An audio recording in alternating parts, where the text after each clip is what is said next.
Welcome to the Tools Interim. If you are, as you join, if you can share video, please share video.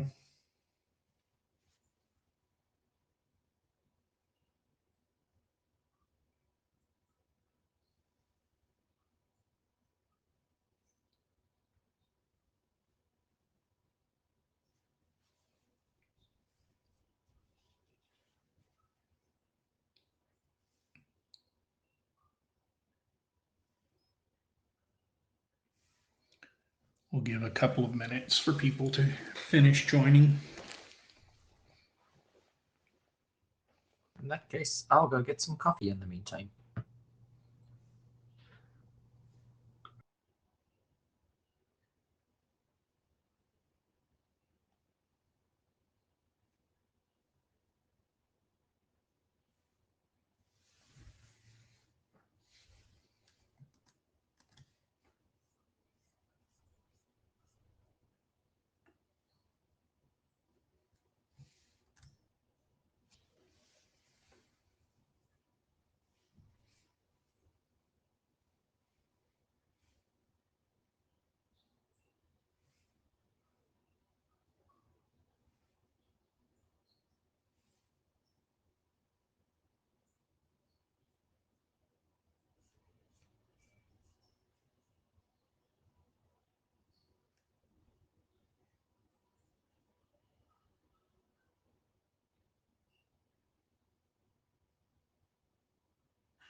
All right, we're a couple of minutes in. We'll go ahead and start. I am expecting Jay at least.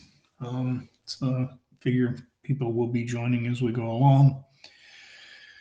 This is a Tools team meeting. It's being held as an interim. The meeting recording will be posted to YouTube. Keep that in mind as we're going through the meeting.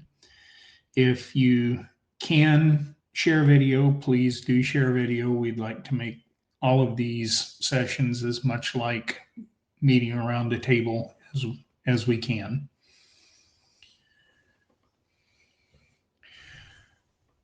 Jumping in, does anybody have any agenda bashes?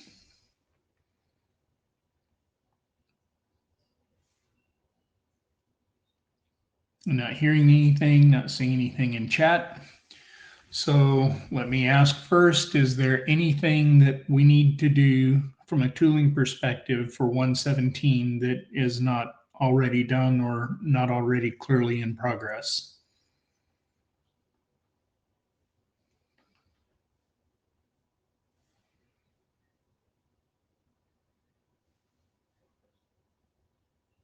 Again, hearing nothing. So there's been a flurry of activity on the tools discuss list as more people are running into the issues with the chair and group mail aliases failing to deliver, particularly to users of Gmail. We are attempting to accelerate the rework of PostConfirmD, which is the tool that we have to address this, to both do a better job at not breaking DKIM signatures, which it will do in a few cases now, and to extend the DMARC rewriting into the draft and group aliases. So we're hoping to have that work underway before the week is out. Whether or not we have it complete and deployed before we get to the meeting is an open question. It is a big lift to move from the Python 2 using the Mailman Python 2 libraries directly to wrapping the use of the libraries, probably by avoiding them completely and just using the Mailman 2 command line options to get the things that we need. The rest of it, the move to Python 3 will be immediately beneficial because we'll get the much more advanced mail handling libraries in the Python 3 standard library compared to Python 2. Anybody have any questions about that one for the moment?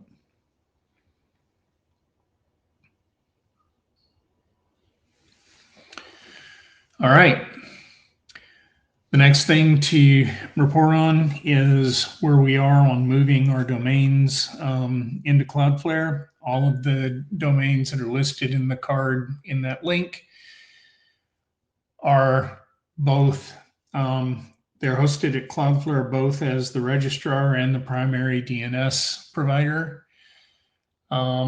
We have, as we made this transition, went through a period where the each zone went unsigned for a few days and then became signed later with a much more modern signing algorithm.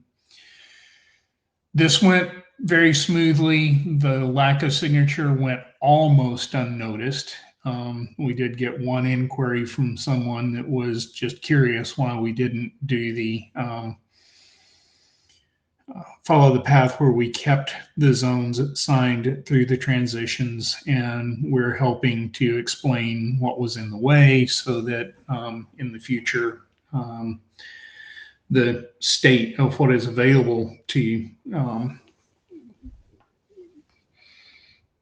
users in general might be in more amenable to keeping the signatures in place.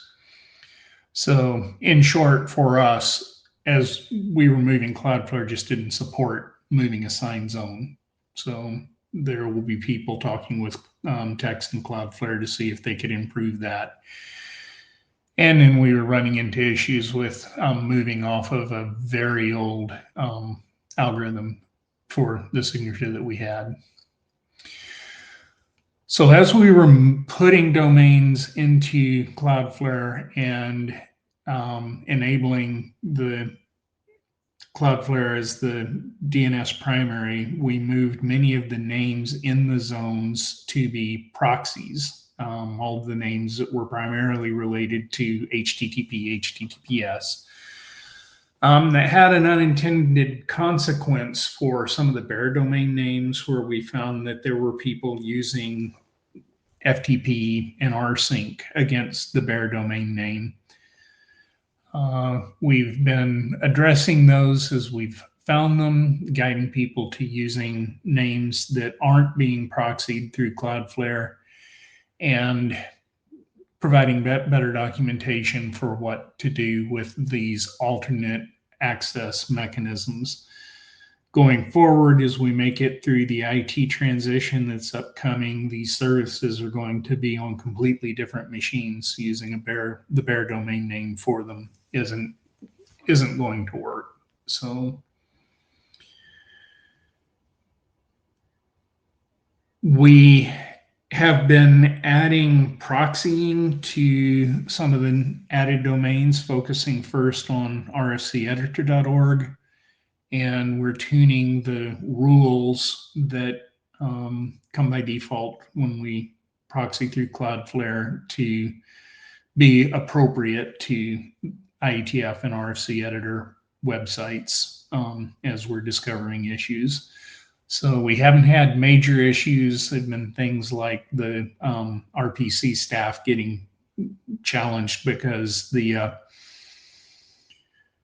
much of the interaction with the scripts that they had looked like SQL injection attacks to the default web application firewall rules, and we just tuned those rules away for people that were logged in. So we are also still working towards restoring digital identity, used to be Affiliates, as the secondary DNS providers. This is something that Cloudflare advertises that we can do, but it is not yet working. So we have an active ticket open that we're tracking with Cloudflare and working with digital identity to get this in place for all of our domains. Any questions about that one? Do feel free to interrupt me. I don't want this to be me just talking for however long it takes to get through these notes. So,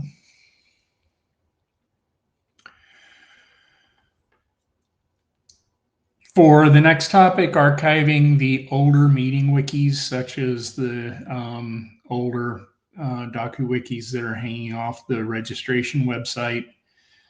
Alexis and I have been working to make sure that these are fully ingested into the Internet Archive. That's the plan for how these things will be archived. We're very close. There's a class of assets that had not been scraped the last time Alexis and I looked at it, and she was looking at what she needed to poke at the archive to get them to be scraped. I'm not planning to report on this again at the next meeting unless there's a problem. You can assume that by the time we get to the next one of these that this is just done. So Robert, on this wiki thing, what about the ISG private wiki archive? None. The private wiki still just exists as a private wiki. What we're talking about is archiving technologies that we're moving away from. Okay. So where the seems like private wiki. Go ahead. Go ahead. You go ahead, please.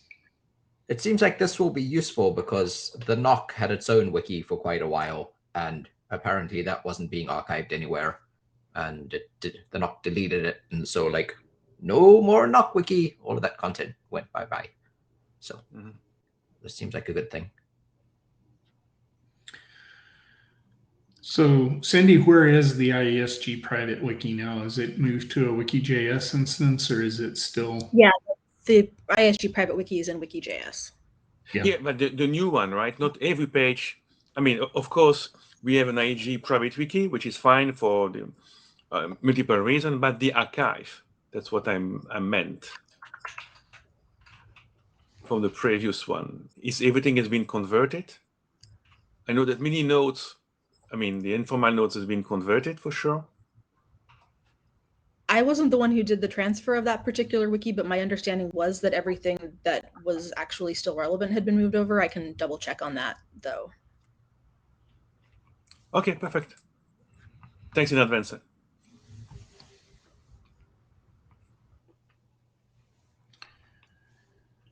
All right.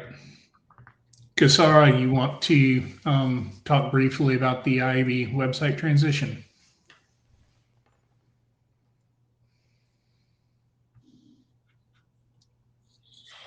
Yeah, and IAB, for new IAB website, there's a temporary website available right now, so we can migrate things from the old website. This happens in parallel to migrating statements and other statements and minutes and other things that we are going to transfer into data tracker. So I assume that when both are complete, we can move into the new Bactel website. Correct, Robert? Yeah. So we're just starting work on transferring the appeals out of the WordPress instance that the old IAB website is using. The structure of those appeals is irregular, so there's a bit of a modeling decision to make on how these will be represented inside the data tracker.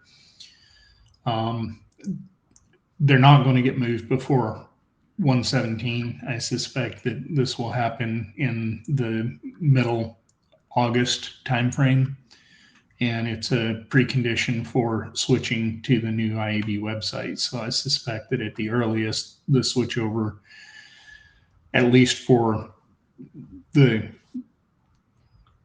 parts that rely on the data tracker, would have to wait until the end of August. I don't know what the current plan for moving the rest of the content is when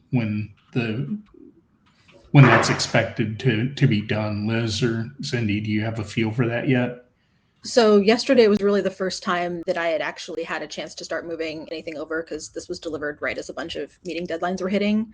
Moving the content itself, I would expect would be maybe a couple of weeks. The bigger issue is that there's a bunch of content that the IAB needs to review and possibly rewrite, and that will take longer. Right. All right. So this is underway, and it's probably an August, September kind of reveal, is my rough feel. Go ahead, Mallory. Just jump in. Don't bother with the queue. Okay, thanks. Yeah, I mean, I'm now the rep from the IAB to the tools team. I've second time joining you all. Maybe we'll get to have face-to-face time in 117 just to get to know each other better, but I'm taking notes, so this has been a helpful update.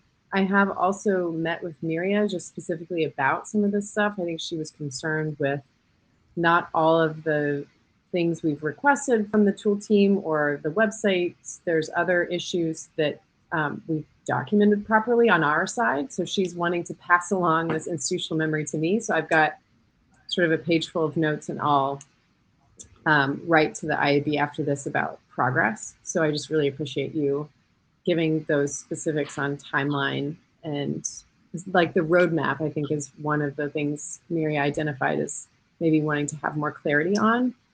And there's nothing really, I think, that I need to flag for you that you don't already know. I think in addition to the content moving over, I'm aware that there are some issues in GitHub that are open still. So I don't know if that is, if those issues are wrapped up in the content migration and additional development. It sounds like you want to get the content moved and then you want to close some of those tickets. And if that's the case, we can, I can take that back. Issues against the IAB website or against data tracker or something else? I just have notes. So I do have a separate one just on the data tracker, and this in the push of my notes just on the website. It sounds like Miria has 6 open issues related to the website and GitHub. And she said also that Cindy might have opened some as well. And maybe during also the transition of content that you're doing, Cindy, you might uncover more. But I'm suggesting that even in August, September, whenever we hit the next milestone, there may actually be additional development that's required in the issue tracker. Yeah. Yeah, this is all iterative, so. Okay. All right, I think that was it. I just, yeah, really grateful for the update, and we'll talk soon in a couple weeks, I'm sure. Yep. All right, I'm gonna move to the next item. Jennifer, would you like to walk us through what we discovered looking at the instrumentation that we added to the data tracker? Sure. So I hope my microphone is working. I think this might be the first time I've used it. Good.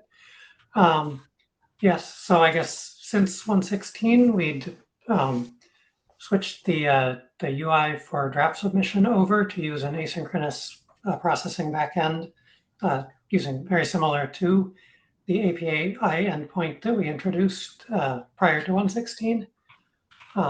So we've been looking at who's using which endpoints and the draft numbers coming in through those. Part of the motivation being that we were still seeing some drafts being submitted using the old synchronous API, which we would like to make go away. And as we were going through that, we also sorted to look at the number of submissions coming in with XML and text, and able to also parse out whether the XML is v2 or v3, and whether it's directly coded as XML or converted from Markdown using Cramdown or MMark.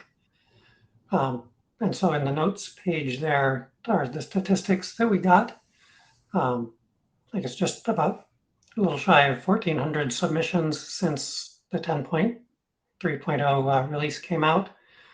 And I guess 85% of those are through the UI, and the rest almost all through the asynchronous API, which is great. still a handful of submissions using the synchronous one, and that number there, I think it's the 9 of them. Some of those are multiple revisions of the same draft, so it's a bit fewer than that looks like there. And it looks like if you look at the I guess in the XML versus Markdown division there in the third section,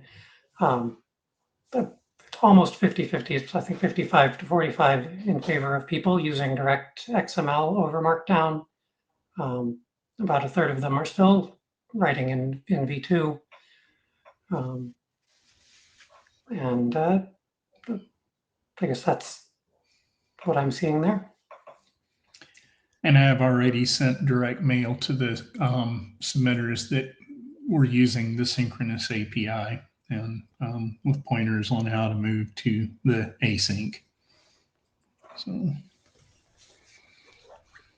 And by the way, Jennifer and Robert, thank you so much for those statistics. As I wrote in the chat, this gives really a good insight. What are the authoring tools I used? May I or Aaron or yourself present those at the ISG meeting at the IETF? I mean, that's a thing. It's really important and worth 5 minutes of our time there. Yeah, sure. No worries at all. This is public information. Feel free to point to the notes page or just copy paste it out. Thank you. Or if you want to be there for presenting, I don't know. I am happy to show up if you want me there, but I don't know that I would add any more information than what's already shown. Okay. And the other point, I see only 8 XML plus text, but I just submitted a draft. When was it? Of course, on Monday, right? I get only the choice of XML. So may I assume that XML plus text are using the API? Yes, the only way to submit text right now is through, sorry, XML plus text, I think, is only through the UI. Through the UI? Because I failed to see Yeah, the option. I need to pay API attention anyway. Yeah, the API doesn't accept text. Well, it's not important anyway. So thank you again for the numbers. I think it's very useful. So I have a couple of questions. I'm very curious if we know the 153 text-only submissions, how are they being produced? Or is it just people that are formatting somehow and then uploading only the text? Or do we have any insight into why they're doing that? Word template? Nothing great. I don't know. Nothing great. So it's hard to tell just from the text if it was used a tool that produced it. There aren't artifacts left. We do know from a very small number of people that were having trouble submitting that they gave up and submitted a text version because they couldn't get their XML version well groomed enough to be accepted. So, but I So think they that basically number weren't actually trying to format locally. They just were editing and throwing it at us. they may have been getting something to succeed locally that didn't succeed when it was fed into the submit tool. Right. So Okay. we've got an issue to improve the quality of error that comes back when someone does a submission. And one person that we were working with had some attributes in the primary SVG tag that our SVG profile does not allow. And they had not run it through SVG check before it hit submit. And down inside, the equivalent of SVG check is run, and it was erroring out, and the error that was reported was very opaque. And this is an improvement that we will make before we get to the 118 submission cycle. So trying to find ways to get insight into why something is being submitted text only. I mean, we could go as far as adding to the submission form, if you're submitting text only, a comment field that says, please tell us why you're not submitting XML. Just a voluntary thing that people could like give us data on. That would be useful, I think. And I guess that looking at the numbers, a significant amount of the XML submissions must have come through the async UI, since there's no other big block. And so I'm given that Martin's Makefile can upload directly for you, I guess I'm really surprised that people aren't using it more. No, I think that's probably a lot of the async API. The bulk of that async API was stuff that was coming out of Martin's tool. Right, but I'm asking about the other side, like why are so many people that are working in XML submitting through the UI rather than through a Makefile? Are they not using Makefiles? Are they, I'm just, there's other stuff. And you may also be able to find some of the evidence of the Makefiles in the form of the venue and other stuff in that's provided. Yeah. Because I think that's a useful thing to know about the adoption. And I guess I'm also really surprised at the number of MARC. Not that popular. The Seller Working Group likes it, but not to the tune of 55 submissions. So that surprises me.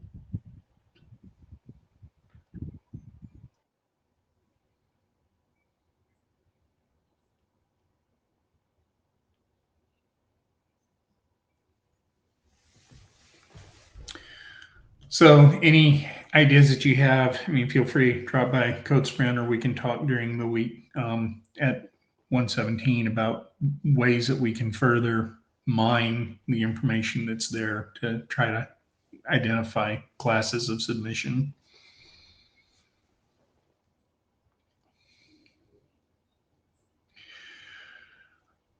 So we're basically at the block of what end of the block of the hot topics for discussion. The last hot topic that I had was to ask the group whether or not we should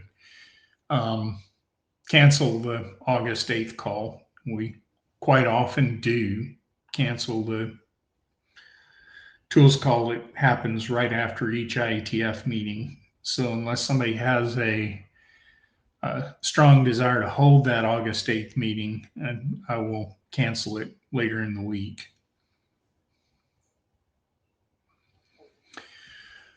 All right. Acknowledging your request earlier, Eric, for the read through of the rest of this, I think feedback I've gotten generally from other people is that we can mostly just read it offline. I do want to call in and make sure that people take the time to read the 2 paragraphs at the end of the data tracker report. We'll talk more at the next tools meeting about the implications of some of the work that we're doing, getting ready for RPC tool modernization on the V1 API in particular. We may have some users of the API that are going to be disrupted, and I don't think it's going to be worth the expense to make that API backwards compatible as we go through this fairly major database structure change. The RPC has also been waiting on a rework of the author information for several drafts. The plan had been to regenerate all of the information. I took a look at how disruptive that was likely to be and found that there is quite a lot of data that has been gathered over the decades correcting author information manually by the Secretariat that would be overwritten if we just did a bulk rewrite. So I'm going to change course, and I'm hoping that the release that comes right after IETF 117 will have a button for the appropriate parties, depending on where a document is in its stages of approval, to just have it regenerate the all of the author information and give the person that requested the regeneration an opportunity to do a manual correction and leave a little bit more track in the database about what has been manually corrected or not, so that in the future, if we want to do a big automated pass, we can do so knowing whether or not data should be preserved as already validated by a human. So the rest of the reports we'll take as read unless somebody that was working on them has something that they want to call particular attention to.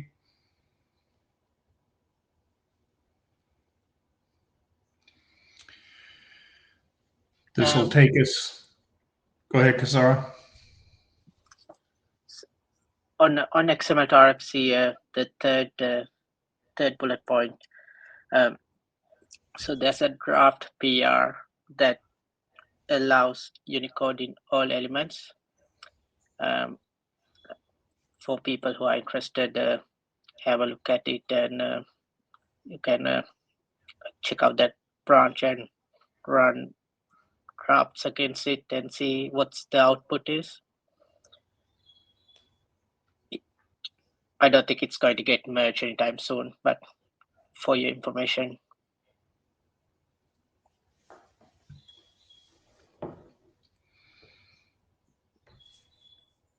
All right. Anybody have any topics for open discussion? Jay, and glad you were able to join. Looking back over any of the things that we went through earlier in the call, is there anything you want to discuss?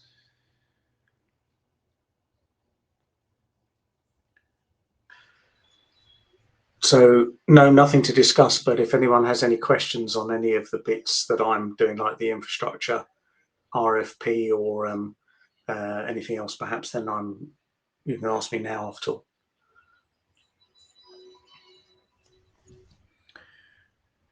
All right.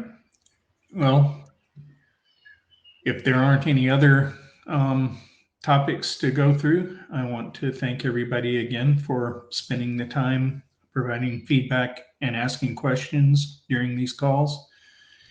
I hope to see most of you in San Francisco. Those of you that are not planning to be there, I hope to catch you online during the week at some point. So thank you again, and we'll see you all soon.